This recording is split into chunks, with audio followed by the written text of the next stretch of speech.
Hey guys, welcome back to my channel. Before I get into today's video, I like to forewarn people.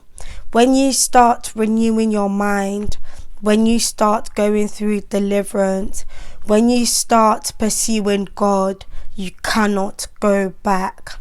Last week, I told you guys, when you go for deliverance, the demons left inside you will counterattack the next morning. Once you start going through deliverance, you cannot stop until you get all the demons out.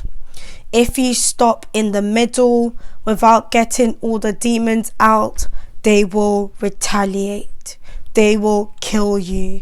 If you continue your deliverance, they will try to, but it will not work. Luke 19:41-44.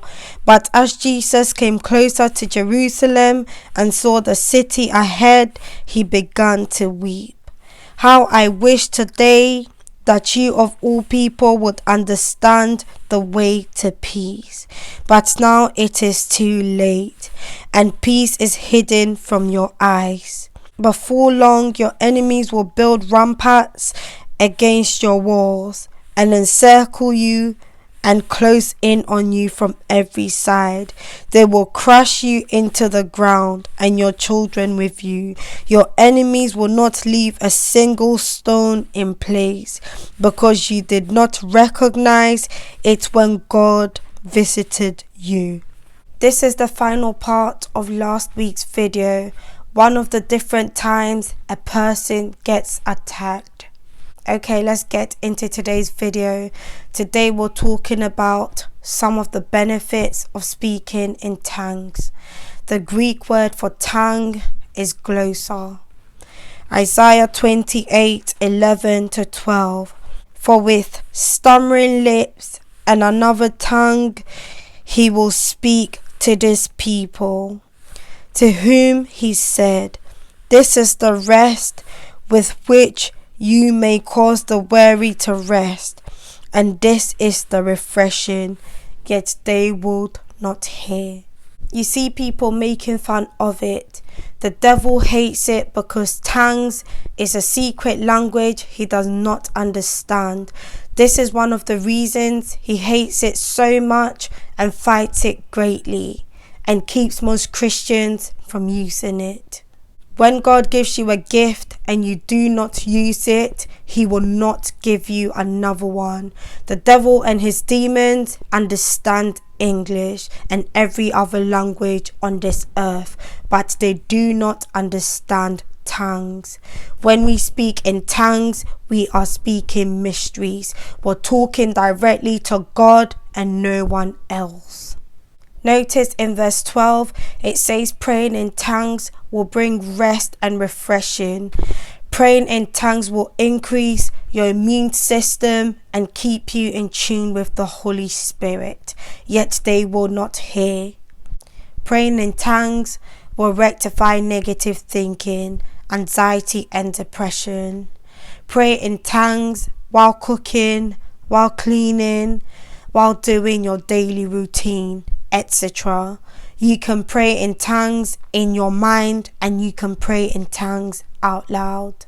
1 Corinthians 14:4. He who speaks in a tongue edifies himself, but he who prophesies edifies the church. When praying in tongues, you're building your spirit man step by step into a very dangerous person. Where the spirit leads, negative thinking, anxiety and depression collapses. Seducing spirits in the brain hates it when a person speaks in tongues because they do not understand what the person is saying. When speaking in tongues, you begin to shift into the spirit realm. It requires you to speak it in faith. So when you're praying in tongues, you're building up your faith. When your faith goes up, negative thinking, anxiety and depression falls to pieces. Jude 20. But you, beloved, building yourselves up on your most holy faith, praying in the Holy Spirit. Every time the Bible talks about praying in the Spirit, it's talking about praying in tongues. 1 Corinthians 14:2. For he who speaks in a tongue does not speak to men, but to God, for no one understands him. However, in the Spirit he speaks mysteries. Observe, it says he who speaks in a tongue is speaking in the Spirit. Some people say they smoke and drink alcohol when they are sad, and also for stress relief. They're using that to replace the Holy Spirit. That is a counterfeit. Why use a counterfeit when you can have the actual thing?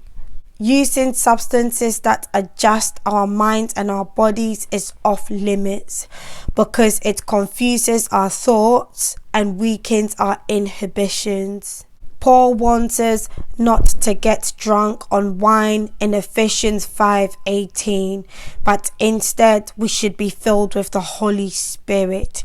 It says, don't be drunk with wine because that will ruin your life. Instead, be filled with the Holy Spirit. Praying in tongues fills us up with the joy of the Holy Spirit who lives in us. 1 John 4:4. You, dear children, are from God and have overcome them, because the one who is in you is greater than the one who is in the world.